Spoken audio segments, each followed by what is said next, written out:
อ่า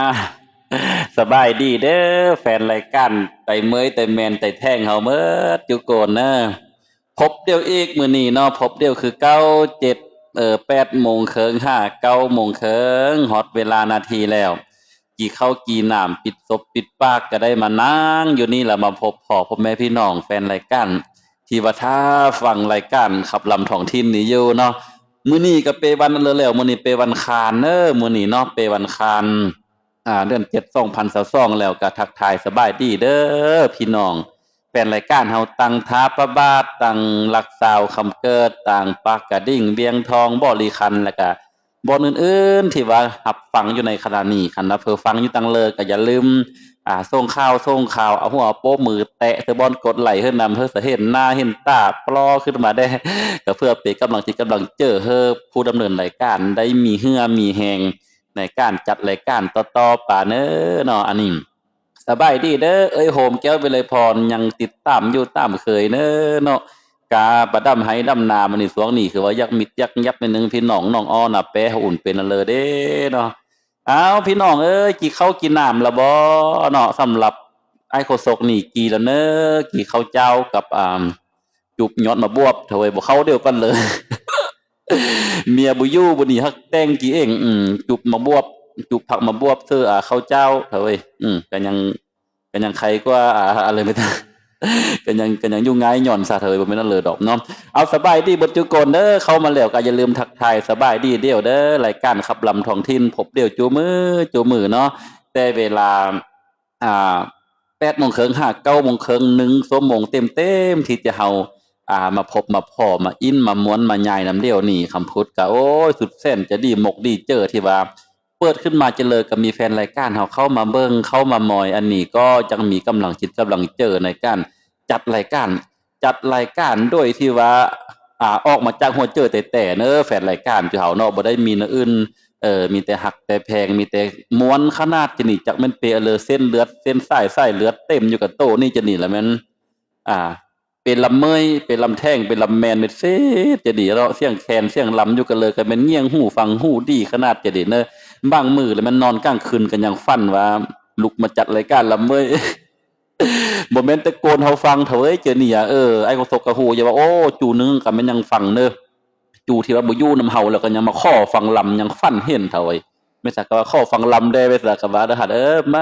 มาฟังนำเดียวบ่เฮ้ยยัก ว่าดหันน่ะเด้รายการรับมื้อเฮาก็ได้เผออยู่ตั้งเลยก็ฟังนำเดียวเน้อน้อมที่เขากินน้ำแล้วบ่แต่ละคนเผอเข้ามาแล้วก็บอกได้เด้อว่าอยู่บ้านเลอเมืองเลอเน้อพอเฮอฮู้พอเฮอได้ทักทายเพราะว่ามื้อหน้านี่คำพูดนี่ปะเวียกแต่เจ้าเน้อปะเวียกแต่เจ้าประมาณ5โมงถ้าได้ออกปะเวียกถ้าหมอยว่ามาฮอดจักโมงคันถ้ามาฮอดดึกตื่นเที่ยงคืนบ่ก็กลับมาฮอดแล้วก็เมยก็ยังบ่ได้จัดรายการมื้อหน้าถ้าหมอยเน้อแต่ก็พยายามจะบ่ปะบ่ปล่อยพี่น้อง แฟนรายการเฮาเนอะอันนี้ทองปลาโดเนาะกุมมารเปิ้นว่าอยู่ต่างบ้านท่าสร้างเมืองปากเดิมก็ฟังอยู่เด้อเนาะอันนี้แหละเปิ้นว่าแต่เมยเฮาเนาะอยู่กันเลยก็ย่าอยู่กันเลยก็ตามเจอหันแล้วบ่ได้ฟังฟันเลยลำเมยบ่มีเวลาจะหนีมีรายการลำเมยแล้วนั่นเลยก็เข้ามาเบิ่งมามอยนำเดียวเด้ออย่าปะเดียวไอ้โฆษกก็ยังพยายามซอกอยู่จะหนีเนาะคนขวาซอกหมอลำมาเด้อถ้าว่าประมาณถ้ามอยเด้อมื้อวันพฤหัสดีบางเทื่อก็สิหมอลำยิงมาไลฟ์สดอยู่นี่แหละเนาะแต่ละโกนมา อันนี้ไม่จะฮักมาแต่บ่ได้จ้างได้เสียเลยไม่ใช่ก็อยากมาลำเฮ้อพ่อแม่พี่น้องอยู่อ่าบนอื่นได้ฟังไม่ใช่ว่าเนาะเฮ้อมาเฮ้อได้ฟังไม่ใช่ก็อยากลำได้แล้วก็อยากเฮ้อสาวบ้านสาวเมืองสาวแข้งบริคำไสไตเมยไตแม่นไตแท่งเงินฮู้ว่าโอ้ยผู้นี้ก็ฮู้ลำผู้หันก็ฮู้ลำไอ้โคศกก็เสียดายเด้เสียดายว่าเกิดมาเป็นไตเมยล่ะล่ะเกิดมาเป็นไตเมยแต่เนาะ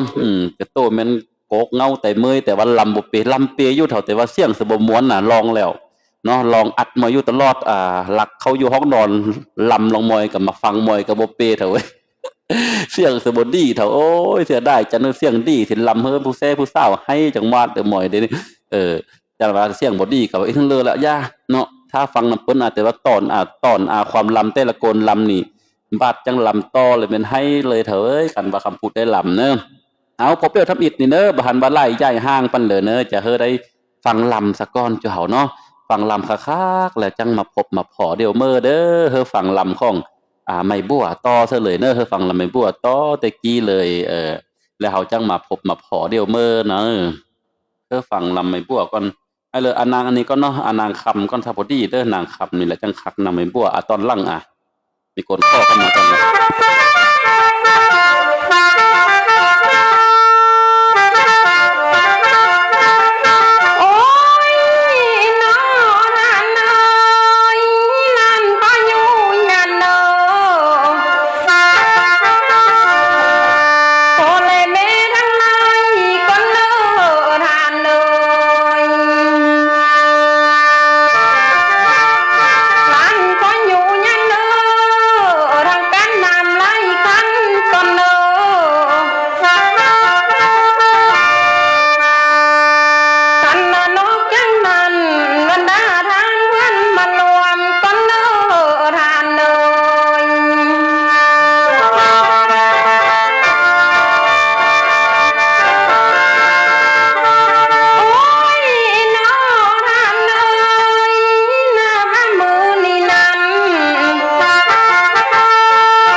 จบอีแล้วเด้อหนึ่งก้อนลำม้วนๆเนาะทางนางคำมันล่ะลำทรงประต่างท้าพระบาทเด้อฝากคือแฟนรายการเฒ่าเมิดอยู่กนอยู่เมืองท้าพระบาทแล้วก็บ่อนอื่นๆที่ว่าติดตามรายการไอ้โฆษกอยู่เนาะสนับสนุนรายการในมื้อนี้ก็คือเอ้ยอยู่เฮือนเนื้ออาจุผักบวบเพิ่อถ้วยหนึง เมียบ่อยู่เนาะเมียบ่อยู่บ่ได้เอกกีก็เอ้ยจุบมาบวบมาเฮ้อกับข้าวเจ้าจานหนึงมาแล้วก็กินข้าวแล้วก็มาจัดรายการ โอ้อันเลยก็ย่าเนาะกินแล้วก็แจ๊บเถอะเอ้ยคันเฮามีความสุขแล้วเนาะคันเฮาม่วนซึนน้ำห้วยเจ้อเฮาแล้วบ่ได้กินข้าวก็ได้คำโฆษกคำพูดน่ะคะแนนจะได้ฟังลำซ่องมื้อนี่บ่ย้านแต่ว่ามื้อละ3-4จานเขาเจ้า เอาหักแพงเด้วแต่เอาเด้ออยู่กัน เอาหักแพงเด้วเด้อเป็นอันเริ่มม้วนบ่เนาะม้วนบ่เสียงลำกี้นี่แม่นนางคำเด้อเนาะนางคำที่เปิ้นลำอยู่ท้าพระบาทนั่นล่ะสบายดีแม่เข็นจันทน์ม้วนแต่เนาะเปิ้นว่าอันนี้เวิ้นบ่ข้อแสต่อเนาะอ้าวคำพูดขอบมกขอบเจ้อก็อยากคือแต่ละโกนนั่นแล้วเผลอเข้ามาแล้วก็แซ่คือพูดละแซ่ละเอ้ยเนาะก็เพื่อว่าจุดประสงค์นี่ก็ส่งไปเฮอเอโกนเปิ้นได้ ฟังแต่เมื่อเขาอยู่กันเลยกับปลาข่นปลาซอกปลาห่าไม่สาอยู่ต่างเรือไม่สาเนาะไม่สาหูละไปว่ามีรายการลำเมยมีรายการของไตบ้านนอกคือจูเฮานี่ตกทินตกแดนอยู่กันเลยกะยากันเลยกะตามเพิ่มมาฟังรายการลำเมยนำเดียวเนอะ ชีวิตคนเฮาโอ้ยโกนเฮาเนาะเปิ้นจังหวะเนิ่มโกนรวยแต่แม่นรวยนำเจ้อเน้อพี่น้องเจ้าเอ้ยเนาะคันรวยละล่าบ่กุ้มพี่กุ้มน้องบ่เบิ่งบ้านเบิ่งเมืองบ่มอยหมู่มอยกูบ่มอยอ้ายมอยน้องก็บ่แม่นคนรวยเน้อเปิ้นว่าเนาะคันรวยแล้วต้องอาศัยได้อะไรก็ย่าเนาะโกนเฮาเปิ้นจังหวะโกนเฮาเนาะอยู่กันเลยก็มีเกียรติมีศักดิ์ศรีเออๆบ่แม่นว่าคนมีเงินเงินหลายจังว่ามีเกียรติเปิ้นว่าบ่แม่นเนาะหันได้เนาะ ตำแหน่งคือเดียวไม่ใช่ว่าบ่แม่นว่าเป็นเจ้าเป็นนายแล้วเพิ่นทำนับทำถือโกนเท่าหั้นที่เพิ่นนับถือเนาะแต่ว่าตื่นเจ้ามาได้ยิ้มได้หัวต่อเดียวก็ดีเจอแล้วแต่เฮาเนาะกำไรชีวิตอยู่เฮาเด้อที่ได้ยิ้มต่อเนาะได้ยิ้มต่อเดียวได้หัวได้ม้วนอันนี้ไม่อิ้นยอดใส่คำมาฟังอยู่เด้อม่วนหลายเนาะย่องเดียวเนาะพรสวรรค์เจริญศักดิ์เนาะม่วนเด้ว่าลำมาเลยซะ ลำเมยนะคำพูดจากคุณคำเนอคุณคำคำม้วนเนาะต่างไก่ปะต่างห้ำฮอดต่างแบงอุ่นเนอหมดอยู่โกนเนาะขอบหมกขอบเจอไล่ๆเด้อแฟนรายการเนาะมื้อเลยก็เข้ามาติดตามโอ้คำพูดกับปาตังเลยกันแม่นช่วงนี้การมาจัดรายการลำเมยนี่ก็โอ้สุขภาพก็แข็งแรงขึ้นมาก็ย้อนว่าเลิกกล้าเลิกการแล้วก็มาซอกลำมาเกี่ยมแล้วก็บ่ได้กินเหล้ากี่เบียร์เฮงเจอหั่นสิโอ้ยเลิกการมาแล้วบ่แม่นว่าแหล้วเนาะ ปะแว9โมง10โมงตั้งหน้าจังมาฮอดเทือนฮอดศาลเจนี่แล้วมาจัดรายการลำเมยแล้วก็ได้พบพ่อแม่พี่น้องสุขภาพจิตเจ้อก็ดีขึ้นมาได้โอ้ได้ลมเนาะแต่กี้ก็แต่ปี2010 2011เนาะคำพูดเคยจัดรายการลำเมยอยู่ต่างสถานีแต่ว่าไปแพทย์ไปหมอเฮานี่ล่ะเนาะจะหันไปวิทยุมาจัดรายการลำเมยได้ประมาณ 2-3เดือนนี่ล่ะจะหั้นก็ส้มควันอยู่คักเนาะจับอยู่ในวิทยุแต่ว่าปาบ่ได้เถาเอ้ยสักก็เอาไก่ได้ออกจากเรือนปาหลักหนึ่งแต่ละมื้อแต้วแม่เอบ่ได้บัดนี้มาฮอดเรือนฮอดศาลแล้วโอ้ยคิดไปคิดมาแล้วบ่ได้คันเฮาบ่เฮ็ดรายการละเมยพี่น้องเอ้ยจักหน่อยจะทำทอดทำให้จะทำนี่จากอยู่เฮาในบัดทันทำอยู่เฮาก็เลยมาจัดรายการละเมยขึ้นมื้อบัดนี้เด้อผู้ยือในบ้านในเมืองผู้เฒ่าผู้แก่หรือว่าผู้ที่ว่า ปากเข็ดปากย่ำหนนาเนอซอกมอยหมอลำเนอหมอลำหนนา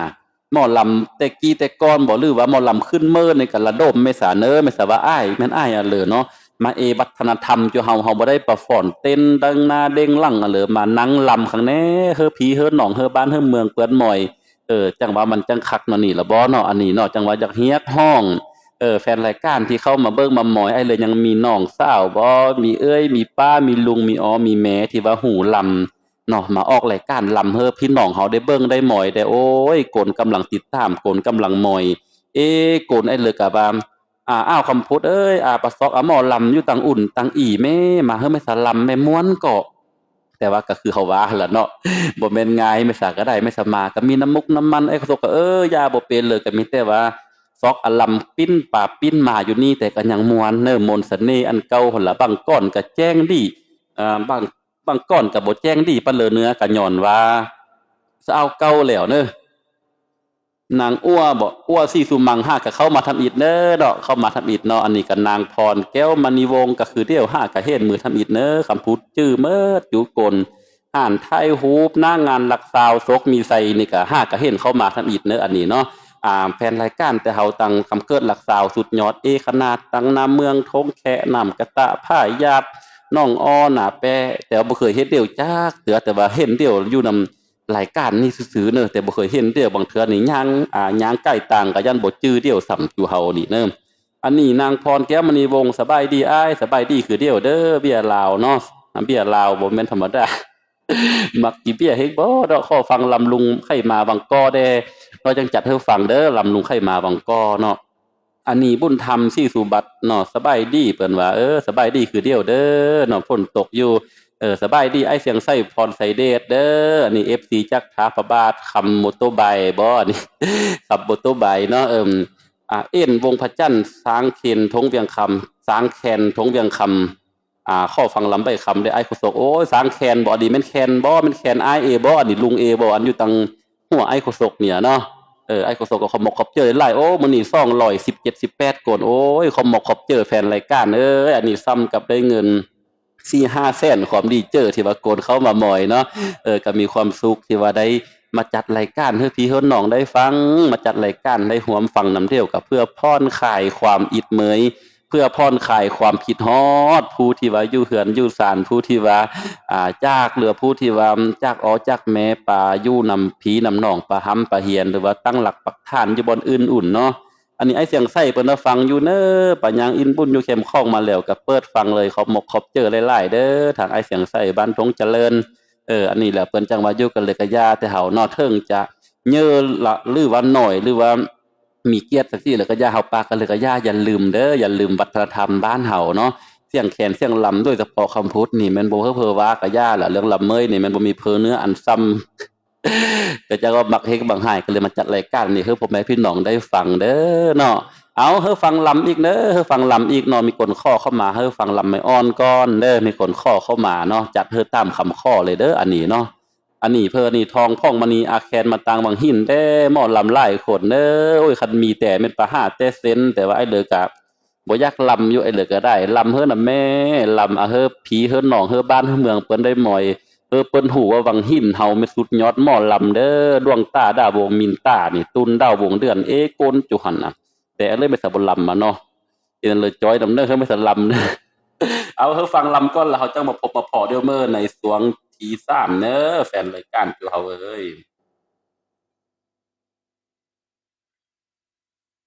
เอ้ยอายนี่มามื้อนี้นาเอ้ยคันแม่นบ่ไหลพี่น้องเอิ้นมาหมอลำบ่ยาเด้อเราเอ้ย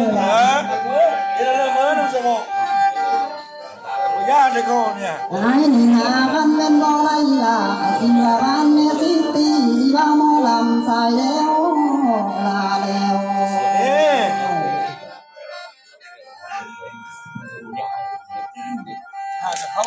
โอ้ยน้อ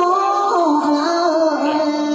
ยคันบ่ไหลเป็นไทยสาวหมอลำเอ้ยต้นไอ้นี่สิมาให้เขาเป็นเปียเลยเด้อเราเอ้ย แนวนี้ไหมเขาถ้าเขาชักตัว อั นี้ นหนึ่งบ่ได้สาวคำนางน่ะเป็นเมียไอ้สิเมื่อเป็นชู้เจ้าแล้ว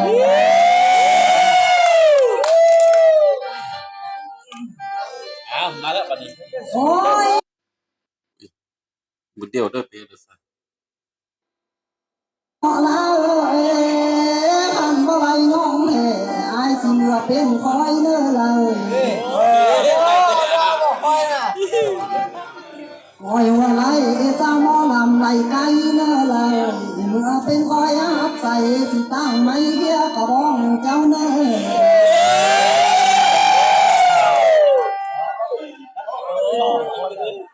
เราไกลแล้วไกลไปก็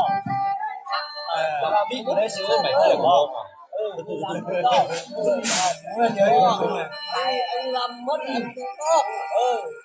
อ้ยน้องเราคันบ่ได้น้องแท้หมอลำอายสิเมื่อเป็นจ่าเลี้ยงควายไรบ่ได้นางเอ้ย มีบ่อควายมีบ่อ อ อันบ่ได้น้องแลบ้านหมอลำใจหน้าอันบ่เป็นนายเลี้ยงแม่เนื้อลาย sao mà ra sao tiếng ở đây đâu song song เมื่อเป็นคอยนั้นน้องหักใจสิการไหลสู้แนวอยู่หน้า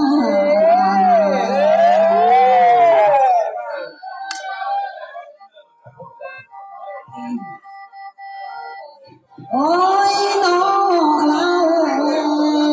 คันบ่จริงน่ะสาวหมอลำอย่าเบาเนื้อเราคันบ่เอาสาวคำนางอย่ามาเนื้อเราน้องอย่าเบาลาลาสิสานน้ำลมใส่เนื้อลาเลย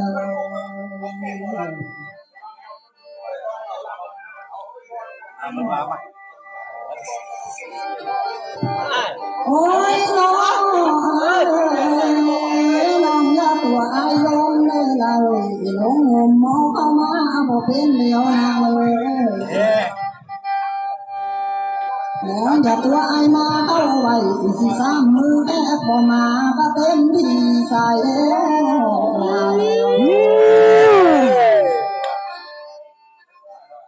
mà biết mà thấy mà biết mẹ lên đi mà biết đi nó tôi này không có mà biết đâu mà mà โอ้ยน้องเรายังแต่เต็มที่อายน้องเรา แล้วพี่เนาะ สันเป็นลำนาลาลาบ่ว่าพี่บ่ทันเพิ่นบ่สาวหมอลำเอ้ยอันใดเลยยันแต่ห้องอยากเอิ้นสิต้นมาบ่ให้มองมาหมอลำเอ้บ่ลา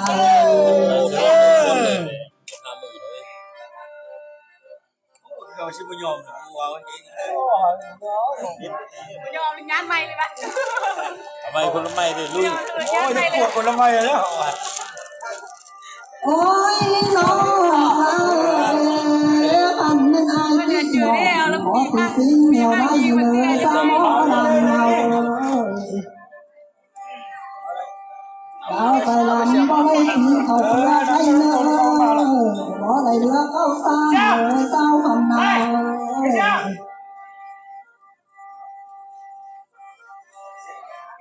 อันแม่นพอใจแล้วเป็นแนวไรว่าหมอลำบ่ตีในเลยมีบ่มีใครบ่เบาหาเขาไรกันแล้วสิเมื่อนาจังคอยหาน้องลาน้อ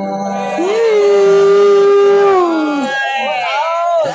มวนเด้พี่น้องเอ้ยรายการลำเมยเฮาเนี่ย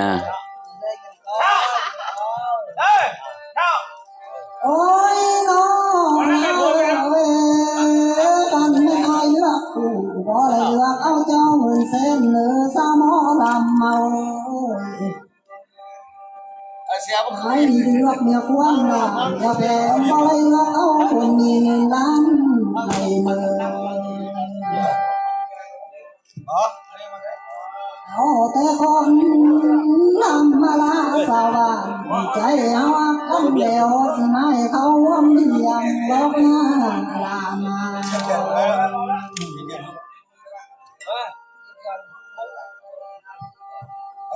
bị xe kiện nó non thầy cóมัดไปคือมัดแล้วมันลืมมันก็ลืมมาโมเดลนะ ăn mày đấy mình มัดไป nhát mày อ้าวจบแล้วเด้อเสียงลำไม่อ่อนเนาะเสียงลำไม่อ่อนพอดีจบลงแล้วโอ้ยม่วนเด้เนาะรายการลำเมยเฮานี่เด้อมีคนขอเข้ามาเนาะรายการลำเมยเฮาม่วนขนาดอันนี้มันเก้าคือบอนคันผู้เฒ่าแล้วเด้อ เอาคือเก้าคือล่างเด้อจื้อเอาไว้เด้อ8 โมงครึ่ง9 โมงครึ่งรายการลำเมยจูเฮาจะได้พบพ่อเมื่อเมื่อกี้นี่มีคนถามเนาะหันถ่ายรูปหน้างานรักสาวบ่ถามว่า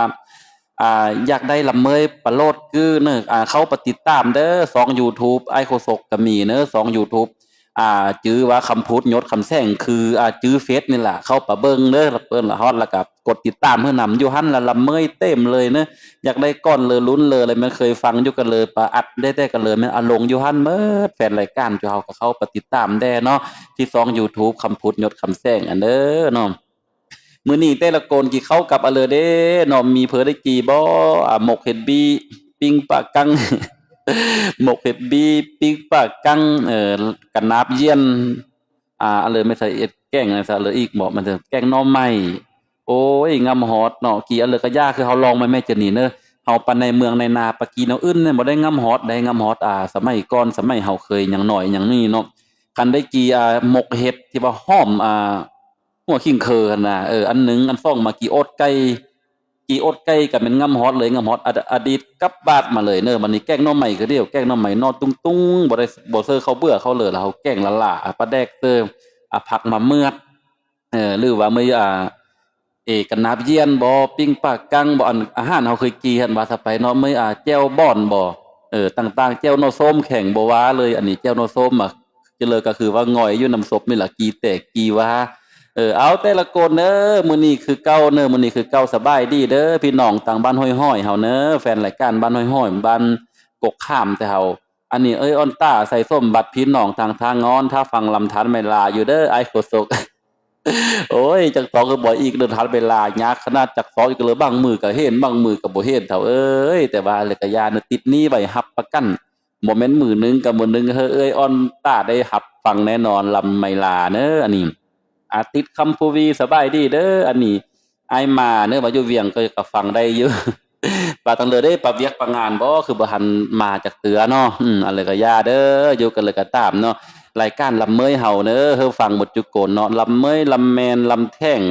ลำเผาพ่องไม่สวาเนาะคันเฮาอยู่ในกลุ่มเผาอันนี้เฮาน่ะเผาพวนเผาเลยก็ตามที่ว่ามักฟังลำเมยลำแมนนี่นะคันบ่ฟังแล้วมันโอ้ยมันทำประฟังกันเลยเด้แต่เฮาอันนี้แม่นมนต์เสน่ห์แห่งความหลังมนต์เสน่ห์แต่สมัยก่อนที่ว่าฟังยามเลยก็บ่ทันตกยุคตกสมัย ยังแม่นม่วนยังแม่นซึ้นยังแม่นอยู่ในอ้อมอกอ้อมเจอโดยเฉพาะคือคำพูดนี่เนาะกับบ่ทันเท่าปานเลยก็เท่าสมควรแล้วจะดีเนาะก็ยังเข้า17 38แล้วแต่ว่าเรื่องลำเมยนี่ฟังเม็ดมือจักแม่นเปียเลยวันนี้โอ้ยมักขนาดเลยลำเมยเนาะแต่ว่าเลยก็ยากี้นี่ก็มีผู้เฒ่าผู้หนึงเด้อเป็นรุ่นผู้เฒ่าเยอะๆแหล้วอยู่ต่างเมืองปากสันชื่อว่าพอเฒ่าเลยซะแล้วลืมเลยนามสกุลซะจริงภูธรนะหันจักชื่อเลยเด้อจุ่มลุงโฮงหั่นล่ะเอาเฒ่าไอ้กกไหมซะโทรมาหาว่าโอ้ยม่วนเด้ว่าอันเหลือทานอย่าปะอย่าย่านั่นเด้อไอ้คนตกก็ว่าโอ้ยคุมื้อนี่เนาะผ่านมามันอินล่ารายการละเมยม่วนหัวแต่เจอนี่มาฮอดคุมื้อนี่แม่นถือว่า ย่าบ่ได้เนื้อบาดนี้เด้อเลยจังมักนำเลยจังแฟนรายการก็ติดตามแด่แม่นย่าบ่ได้แล้วเด้อมื้อนี้เพื่อบ้านเพื่อเมืองเพื่อมอบความหักความแพงมอบความม่วนความซื่นสร้างบรรยากาศโดยเฉพาะเผ่าเมยเผ่าแมนเผ่าแท่งเฮานี่มีเอกลักษณ์วัฒนธรรมดังนั้นเฮาเมิดอยู่โกนอยู่ในรายการหรือว่าไปเผ่าอยู่ในรายการนี่จงสวยเดี่ยวปกปักรักษาส่งเสริมพัฒนาจอยเดี่ยวเบิ่งจอยเดี่ยวแยงคันเฮาบ่จอยเด้อเบิ่งเดี่ยวแยงกำลังเจอของผู้จัดรายการก็คือมีกลเข้ามาเบิ่งมามอยมากดไลค์กดแชร์ซำนี้ก็สมควรแล้วบ่อยากกี่เข้าอยากประจัดรายการตลอดเนาะอันนี้นางภาวันไสยวงศ์เด้อสบายดีนางอัวสีสุมังน้ำทอนก็ฟังอยู่น้ำทอนแถวต่างแบงนี่เนาะออนดีทิพย์พะวงฟังคู่มือเด้อม่วนหลายไอโคศกเนาะใกล้ว่าม้วนเนาะคณะผู้จัดนี่ก็ยังม้วนแล้วฟังลำน่ะ ขอบอกขอบเจอหลายๆเด้ออันเลยก็ได้เนาะอันเลยก็ได้ก็ขอบอกขอบเจออันนี้รอลุกนายางวงพระจันทร์5ก็เข้ามาทำอีกเด้ออันนี้เนาะไอ้โคศก5ก็เห็นไอ้โคศกจื้อเมิดไอ้เลยเคยเข้ามาเบิ่งมามอยไอ้เลยเฮิงๆจังเข้าไอ้เลยเข้ามาจูมือไอ้โคศกก็จื้อเนาะอันนี้เขียนมันรอมณีเด้อฝากเสียงลำนี่ลงตางทีมงานตำฮกตาบักหลัก7แล้วก็น้องอ้ออันนี้ถือว่าเจขินมันเปิ้นรอมณีเปิ้นมีเฮือนเนาะเฮือนที่ว่าเพิ่นจำหน่ายแล้วเพิ่นมีกลุ่มตำฮูกหรือว่าผลิตภัณฑ์สิ้นลายมัดมีแต่เมื่อยเฮานี่ล่ะที่เพิ่นได้ตั้งกลุ่มก่อนขึ้นตำฮูกแล้วก็ถือว่าเพิ่นก็เป็นตัวแทนในการรับซื้อตามราคาที่เหมาะสมรวมทั้งเพิ่นออกเมิดเนาะจากกี้จากฮูกจากไฟจากจากเมยอันแซงเมยอัน ต้นฉบับสารกาผู้ละเก้งกับปะแกะนอกแกะเอามาแล้วก็เอามาค้ำมาค่ายเปิ้นหับซื้อแล้วก็ค่ายอยู่เฮือนรอมณีหั่นทุกคนที่ว่าใกล้ปะใกล้มากับปะเบิ่งแด้เนาะอยู่ต่างเมืองปักสันหั่นล่ะอันนี้แต่เมื่อยเฮาว่าขี้หายก็คือโกน1 2โกนเฮานี่เนิ่มว่าขี้หายก็ผู้นึงก็คือมีจัก2 3พื้นละสาสิ้นแต่เมื่อยแต่แม่นแต่แท้งบ่มีมันบ่เปเน้ออาหารแม่นถือว่าเป็นเอกลักษณ์ของแต่เฮานุ่งเสื้อเจริญแล้วโกนบ่งามก็งามมาถ้าไว้สิ้นโอ้ยงามขนาดว่าไอ้โคศกไปปอใจเห็นกันยังจันนุงจากพื้นเลย ก็เสิร์นว่าไม่ยิงเนาะไม่ยิงสกมักก็แนวคักแนวเป็นเอกลักษณ์จ้าป้าหันเนาะสบายดีเด้อเฮียงผมมาซ่อนเอ้ยเนาะอันนี้เลอสาวเนาะแต่ละโกนเด้อมันเพิ่นอันนี้บ่ฮู้เด้อใส่เลอละอันนี้ภาษาอังกฤษได้ยอมเนาะบ่เก่งปานเลยเด้อภาษาอังกฤษเนาะคันภาษาเราสูงก็พอได้บะลำบะลอยบัวใกล้ยะวงอันนี้ชื่ออยู่เนาะผู้ใ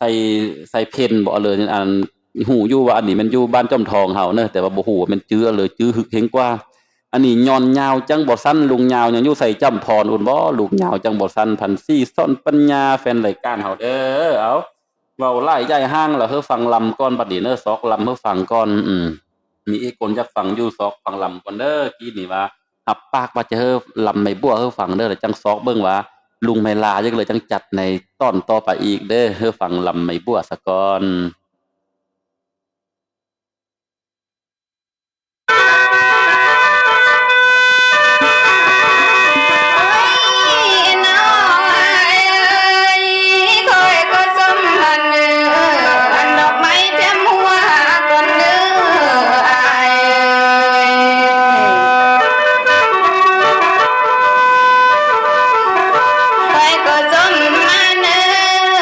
ดอกบัวอยู่เทียมข้างก็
ะแล้วฝ่าเอ้ยแข่งฟังแข่งทุกข์แข่งเศร้า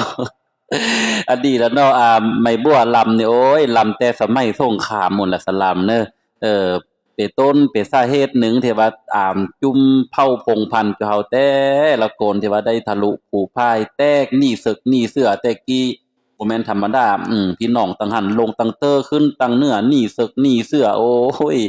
บ่แม่นธรรมดาเนาะฝรั่งเข้ามาปกครองเฮาก็เสียงลำกันยังมีม่วนอยู่อันนี้แม่นหมอลำไม่บัวเด้อหมอลำไม่บัวเสียงเสียน จะหนีจากแม่นอยู่ก็เลยเปื้อนแล้วจะหนีเนาะคันเพิ่นอยู่เคยอยู่เลยก็ปะห้าอยากได้เสียงลำมาอีกฝากคือหมดอยู่โกนเด้อแฟนรายการเฮาหมดอยู่โกนบ่ว่าอยู่ตังเลยก็ย่าอยู่จังเลยก็ตามเด้อเบิ่งเฮอหยอแม่แยงอันเด้อพี่ดอกแต่เฮาอยู่ตังเลยก็ตามเนาะคันมีเวลาก็ลบเล่าเต้ามายื้อย่องย่ามพี่น้องเพิ่นจังว่า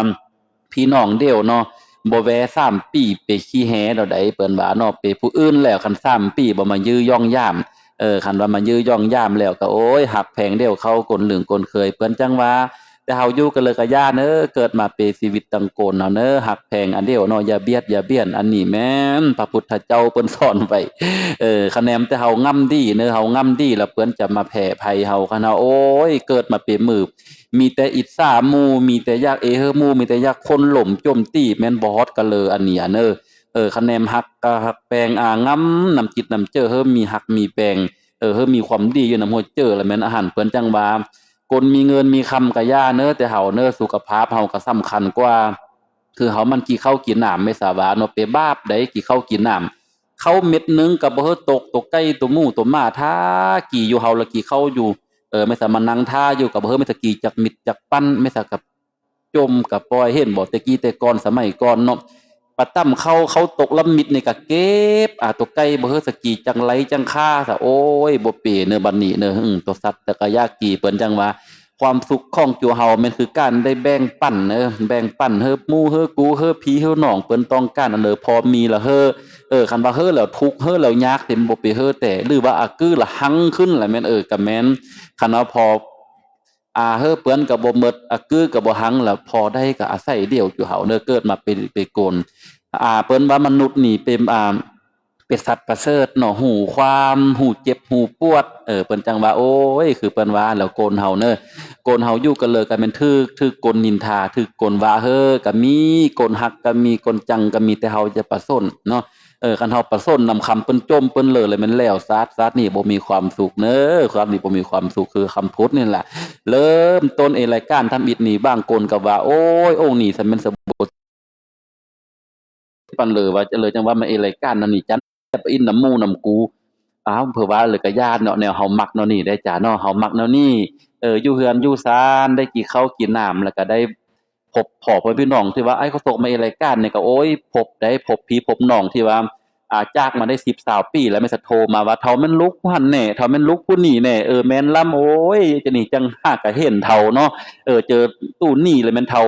หาก็7-8เดือนหนึ่งหั้นแด้เนาะว่าอันนี้ก็ยังมีเหือมีแหงขึ้นมาอันนี้แม่นเพ้ออันนี้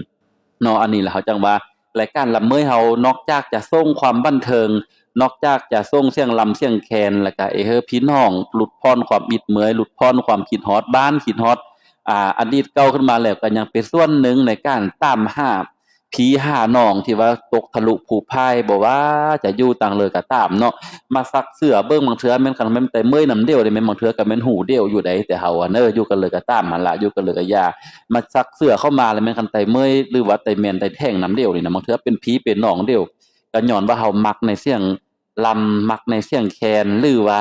บ่แม่นง่ายบุญแต่เฮาฮอดเดียวบุญจูเฮาได้น้อมคำพุทธจังว่าโอ้ยแต่ละมื้อก็แม่นได้มานั่งมาจัดรายการมาเสียงลำเสียงแคนฝากตอนผีตอนน้องพ่อแม่พี่น้องก็คือเดี๋ยวฮอดยามเวลาแล้วก็มีล่ะว่าสิหาย10 20โกนเขียวอีกเวียกงานเขียวกี่ข้าวกินน้ำลำมามอยลำเมยเนาะบ่แม่นธรรมดาก็มี2-3คนที่ว่ามีกำลังเจอที่ว่าเปิ้นส่งข่าวมาว่าโอ้ยแม่เฒ่าตะกี้ล่ะโอ้ยเจแล้วก็เจ็บก็โอ้ยหลังโอ้ยแอวอยู่หำนอนหำลุกหำหนังจะหนีแม่นบ่ว่าไรแนวฮอด8 โมงครึ่งแล้วโทรศัพท์ยัดเฮ้อเลยแม่นฮอดบ่ปากเนื้อสว่าเด้เนาะฟังแล้วหลับไปเลยก็ยังใครได้กะเฮละเมยมาโอ้ยก็ดีมกดีเจอนำเนาะ ทึกพญาแล้วละเมยนี่เนาะคันเพิ่นเริ่มมักหันนะคันเพิ่นบ่มักก็บ่ว่าเด้วเด้อรายการอยู่เฮาเนาะอันนี้ว่าบ่หมดแต่แม่นรายการไตบ้านนอกคือเฮาแต่ได้เนาะเกิดมาจากห่วงลึกหัวเจ้อของไตเอไฮเอนาของไตซอกอยู่5กีแบบธรรมชาติแต่เนาะคนในเมืองในนาคนลุ้นเม้อลุ้นห้าก็เกิดเยอะๆรุ่นนี่เปิ้นอาจบ่ฮู้แต่ว่าอันนี้มันคือไอ้โกศกนี่เกิดมามันเกิดอยู่ไห้อุ่นล่ะไอ้โกศกก็ได้เนาะเกิดอยู่ไห้อุ่นล่ะเกิดอยู่ไห้อุ่นล่ะก็เปิ้นก็ได้ฮอด7-8 มื้อ10กว่ามื้อแล้วเพิ่นจังเอามาเฮือนมาซานจังว่าเห็นไห้เห็นนาแล้วโอ้ยกลิ่นหอมไอ้ลิ้นนี่ยังติดอยู่หูดังนี่ยังติดอยู่ห้วงลึกของหัวเจ้อปาก็เลยก็บ่ลืมปาก็เลยก็ยังงำฮอดบ้านฮอดเมืองบ่ลืมคำเว้าสำเนียงไตเมยบ่ลืมคำเว้าสำเนียงที่ว่าเคยอยู่เคยกีน้ำอ้อนำแม้ผ่านมาตกก็เลยก็ย่าปะเฮียนก็เลยก็ตามเสียงแต่เฮานี่เป็นเสียงเอกลักษณ์เป็นเสียงที่ว่าบ่สามารถลืมได้มีความสุขอยู่ในหัวเจ้อที่ว่าได้ปากความเมยออกมามีความสุขอยู่ในหัวเจ้อที่ได้ฟังเสียงแคนแล้วก็ได้ฟังเสียงลำแล้วก็ได้เสียงลำม่วนๆฝากผีตอนหนองส่งเฮอหมดอยู่กลที่ว่าได้ติดตามรายการนี้อยู่เนาะเอาเฮอฟังลำเมยอีกก่อนเด้อหมอยเวลานาทีนี่ยังเหลือ8 นาทีโอ้ยไวแต่เนิ่มสองหนีไวขนาดสุกใบกระดาษเอาเจอซอกเบิ่งเสียงลำเน้อเสียงลำเปิ้นซอกเลยเนาะเปิ้นมาจากฟังลำนูเมลาหมอยดูแม่นบ่เสียงนี่เด้อคือว่าซอกมาได้กี้นี่ลองหมอยว่าแม่นบ่อันแม่นแล้วคือฟังหมอยเด้ออันนี้เนาะ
ลองมาเด้อแม่นลำลูเมลาบ่นี่เด้อ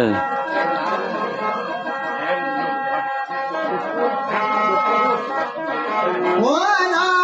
ลายอายก็เชื่อใจเลยลายหากเป็นความน้องเมาแต่แล้วลายอันดูอ่านเพื่อนเบาอันว่าเด็กบ่มีแก้วก็ยังอยากย้ำนั่งนอนายคนใจดำก็คือกันน้ำเมานั้นแล้วหัวใจใจนี่ยังก็อยากชมเช้าน้อยเวลาเนี่ย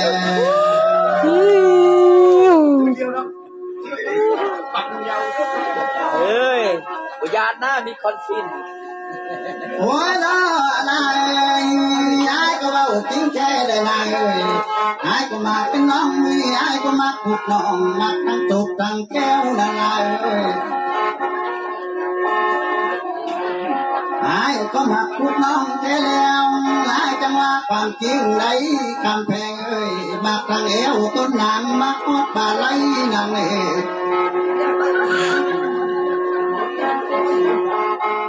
ไอ้ก็มักน้องเจแล้วมาขอจุ่มไทยเสือที่เหนียวแก้วนอนนางคงได้ลาย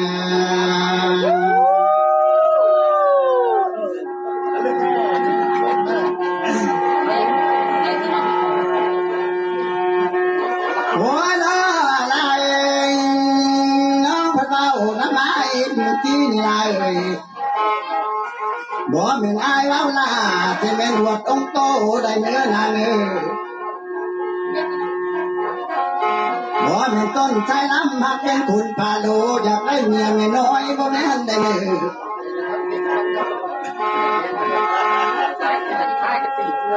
อ่านว่าไอ้นี่อยากได้น้องเท่ได้จริงเลยว่าความจริงเลยเนื้อ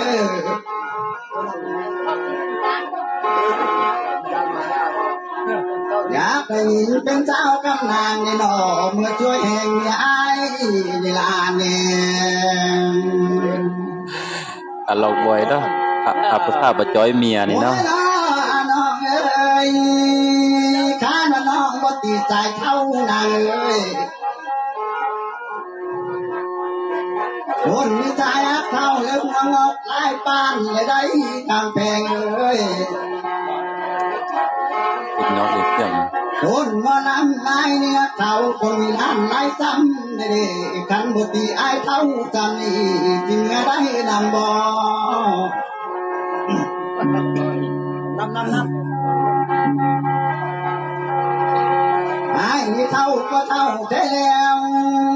ยังอยู่นะแต่อายุหลายปีนางเอ้ยไอ้นี่เป็นคนบ่ดีบ่งามแต่เฮามาแล้วมาผัดมาเท่าซ้ำนี่อันบอกหัวก็งอกนางเอ้ยแถวก็ลุนเป็นกำไม่ได้กำแพงเอ้ย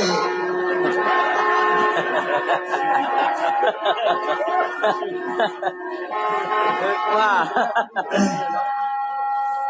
โดนใจนี่หักมานั่งลำนางเอ้ยก็เศร้าไอ้ใต้ดินเด้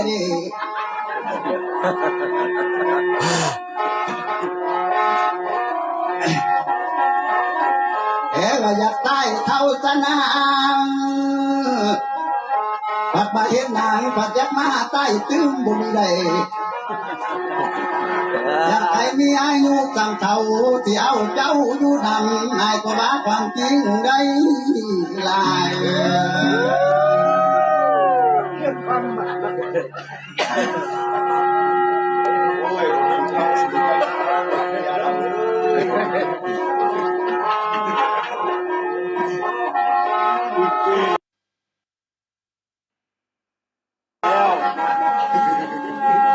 ามหมักจริงใจมีศัตรูนะ โอ้น้าลายเจ้าน้องเขาคิดเป็นดีใจอายห้าวจะมาอยู่หลับสาวได้นางเอ้ย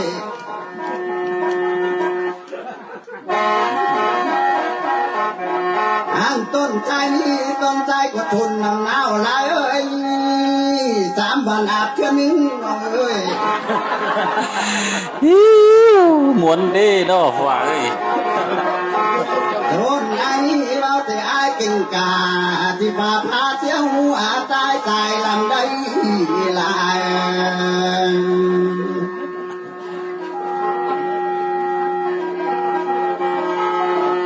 หัวน้ออะไรความคิดได้นี่ก็คิดใหญ่จะได้กำแพงของคำเอาเอ้ย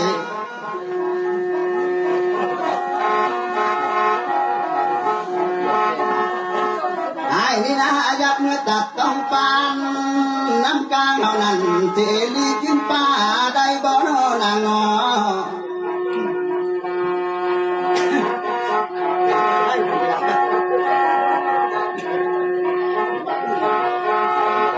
หากว่าต้นใจลำนี่นาเอ้ย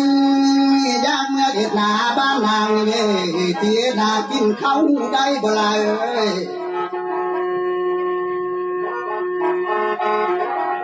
อ่านว่าต้นใจเท่าอาศัยลูกกับเมียนี่อ่านเมียปลูกต้นใจก็เท่าสบายดีเอาเมียไปตื้อนี่อ่านเนี่ย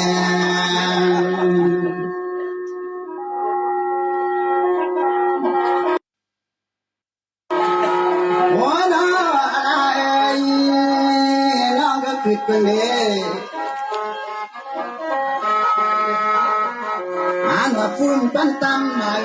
ที่ทุกขาวามีบ่อกำแพงเอ้ยอ่านเจอไอ้นี่ไอ้ก็เท่าอยากเก็บหน้าสาวคงได้นะเอ้ย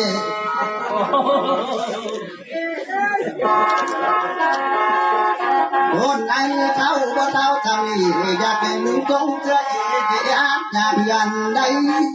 ลาย อ้าวจบปั๊บเด้อเนาะจบแล้วเสียงลำของลุงไมลาเนอะมอบให้จังพี่น้องไตแมนเฮาเมิดอยู่โกดเนาะมอบเฮอไตแมนไตเมื่อยไตแท่งเขาก็ฟังได้นะฟังนำเดียวเนาะโอ้ยใกล้เวลานาทีแต่ว่าสิตึมเฮอน้อยนึงมื้อนี้เนอะเฮอฟังลำใบคำหน่อยหนึงก่อนนั่นนี่แล้วแต่ละมื้อเนอะจะเฮาจอบพอดีเนาะ8:30 5 9 โมงครึ่ง1 ชั่วโมงไอ้ก็โฟกลับมาว่าก็เกือบบ่มีคำว่าเนอะเถาเว้ย หมดคำว้าเถาบ่ได้เอเลยมีแต่ว้าเดี๋ยวนี้สิเนาะคันมีโทรศัพท์ก็ฮับบลำบลอยเสื้อก็ยังไขนิดนึงก็ยังหูเปลี่ยนคำว่าแต่ว่าเลยก็ย่าเนาะหักแปลงเมิดจุกโกนเนิ่มหักแปลงด้วยหัวอกหัวเจิงงำฮอดพี่น้องแต่เมยแต่แม่นแต่แท่งเฮาที่ว่าใกล้ออใกล้แม้ใกล้ทินใกล้ท่านใกล้ขอบใกล้ครัวที่ว่ากำลังเคยฟังลำเมยแต่ไปอยู่นำเปื้อนบ่มีลำเมยเนื้อก็เลยมาฟังรายการนี้เน้อพี่น้องต่างหลายแต่เฮาเนาะอันเลยก็ย่า มื้อนี้ก็ถือว่าตึมเฮือเสียงลำหนึ่งเด้อตึมของเสียงลำของใบ้คำเฮือจัก2-3นาทีเพื่อบ้างโกนอยากฟังอีกเนาะที่ผมเป็นข้อเข้ามาหั่นเนาะถ้าว่าเสียงครับเสียงลำนี่จบลงเจริญเด้อคำพูนยศคำแซงข้อลาพักผ่อนถ้ามอยมื้อหน้าตื่นเจ้า5 โมงเด้อคำพูดจะได้ประเวียกนำเปื้อนประเวียกเอาใกล้อยู่เนาะขี่รถไปแต่เจ้าถ้ามอยค้ำมาคันมาฮอดเฮือนฮอดซานบ่ค้ำบ่มืดคันบ่เมยเฮงจังมาพบพ้อพ่อแม่พี่น้องอีกคันว่าเมยเฮงก็ได้ ขออนุญาตพักผ่อนเนาะพักผ่อนอยู่เฮือนนี่ล่ะบ่ได้ปาตั้งเลอแต่ว่าก็โอ๊ยด้วยความรักความคิดฮอดเพราะว่าฟังละเมยแล้วเมยซำเลอก็แม่นมีแฮงขึ้นมาเนาะบางเทื่อก็มาจัดรายการให้ฟังเด้อเอาช่วงสุดท้ายนี่ให้ฟังลำเมยไปคำตะก้อนแล้วถ้าว่าเสียงครับเสียงลำนี่จบลงเจริญผู้ดำเนินรายการคำพุทธยศคำแสงจากบ้านน้ำย่างเมืองเวียงทองบริคำไสข้อลาผีลาหนองลาอ้อลาเมลาลุงป้าอ้าวลามู่ลากูหลังผีหลังอ้ายเมื่อนอนเด้อบาดนี้เนาะเอาให้ฟังลำไปคำก่อนไปคำก่อนเด้อ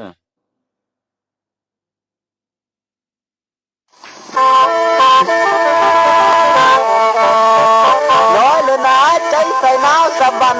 ได้นอนให้ห้องเป็นยางก็เต็มที่ทหารเด่นอองแดง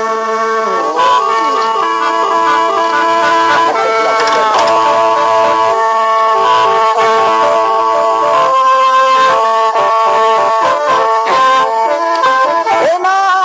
งเอ้ย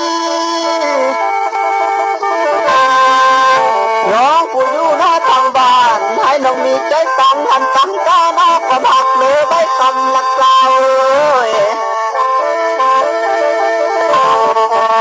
น้องอย่าไปลงหักหน้าที่จักใจใกล้น้องน้องเอ๋ยส่วนจะพองอีกทันทีจักต้องไม่ลืมทางใดนะ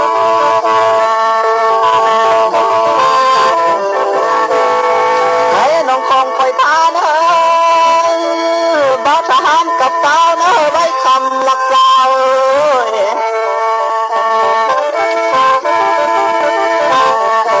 น้อยเลยนะว่าบันเนื้อและบันไตกันว่าเขามาเว้ากระตุ้นน้องอย่าเชื่อฟังได้เนอะน้องเนี่ย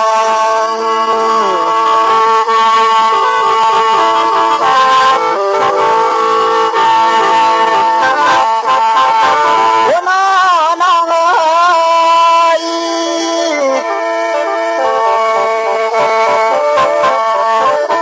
หาได้ไกลที่น้องน้อคันว่าทางคิดใจกับคนใดตาเสียเนื้อใบคำหลักเล่า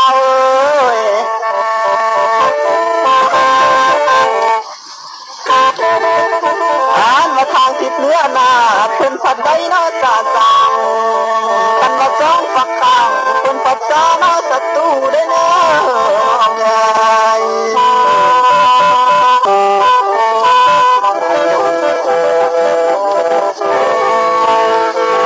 ลาคำนางเอ้ยถ้าว่าต้องถึงน้องกันได้ยินแน่นั้นการมือได้วันสิ้นเลยอันให้เขาไว้คำนาที่เทียมเอาเขา